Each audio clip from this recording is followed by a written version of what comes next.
Hi, I'd like to show you our way around how to send a WhatsApp from your CRM and also integrate it at the same time with many contacts.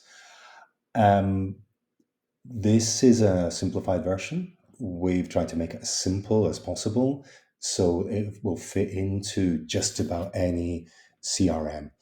Um, Most CRMs, for example, HubSpot, Odoo, or Zoho, have the ability to send webhooks. A webhook is simply piece of structured data to a URL, and also in this case, there has to be an authorization code as well, so that just our clients can use it, and it keeps your data safe, basically. So let's have a look at the payload. The payload is sent to our Webhooks 2chatB server. You'll be given your own personal URL. This allows us to make changes to your API and customize it to your specific needs. Um, you also need to send authorization, which we will, of course, give you, and that's normally sent in the header. It is possible to send it in the payload itself if your CRM doesn't allow you to modify headers. Anyway, after that, if we look at the structure is really kind of simple.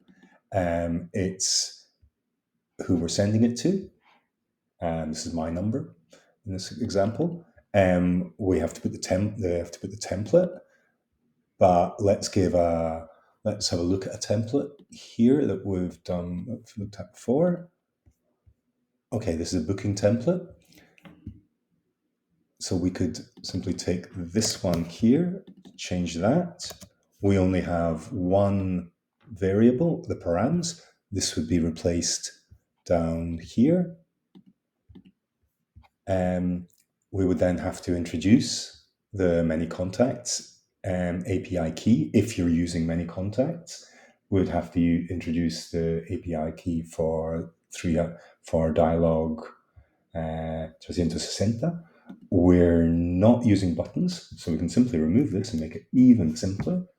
And at this point, you could simply press send, and this would then send the message. In the case of a CRM, what you'd be doing is all of these would be static. This would be a variable that you would put into your call, as would the parameter that you're going to include in the call. Really, this in all takes about 10-15 minutes, and really, it's dead easy. Okay, thank you very much. Bye.